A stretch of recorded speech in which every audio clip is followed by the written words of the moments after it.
In JavaScript, the push method is used to add one or more elements to the end of an array.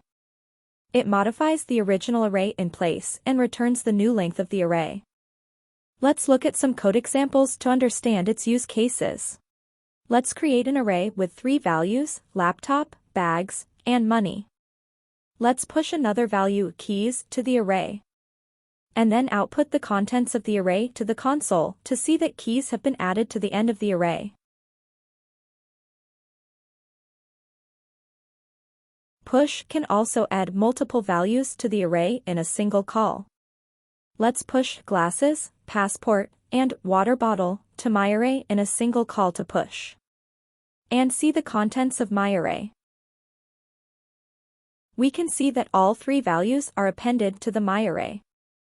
We can also push values from one array to another array. Let's create myArray2 with 2 values and use push to pass values of myArray2 to myArray. When we run the code, we can see the food and juices added to myArray as separate values. myArray2 is not added as an array to myArray because we have used the spread operator to separate the contents of myArray2 into individual items. The 3 dots are the syntax of the spread operator. If we would like to add myArray2 as an array to myArray, we will push it without the separator operator. When we output the contents of the myArray, we can see the myArray2 added as an array to myArray. The reference to the original array is retained when we push an array to another array. So, in this example, if I modify the contents of myArray2, they are reflected in myArray as well. I have added chair to myArray2 and verified the reference retention by checking the contents of myArray. We can see chair added to the nested array inside myArray. However, when the values were added using spread operator, they were treated as individual values and reference to the original array was not retained. That is the reason that we cannot see chair added as an individual item with food and juices. The opposite operation to push in JavaScript is the pop method. The pop method is used to remove and return the last element from an array.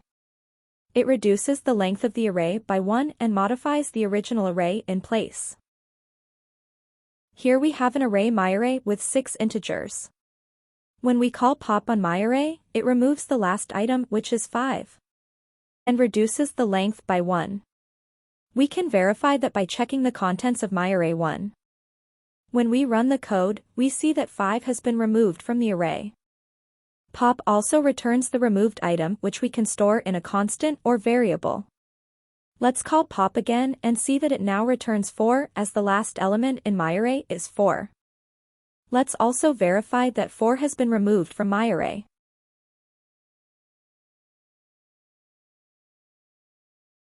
Pop returns undefined when it's called on an empty array.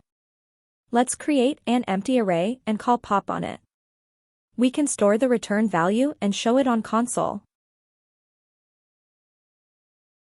When we run the code, we can see undefined as the removed item. Because pop returns undefined when it's called on an empty array, we can use it as the termination condition in the while loop. Let's see how it works. We can call pop on the array inside the while loop and compare the returned value with undefined. If the returned value is not undefined, the loop should continue to run. We output the remaining contents of the array in the loop and run the code. We see that the array elements are decreased in each iteration.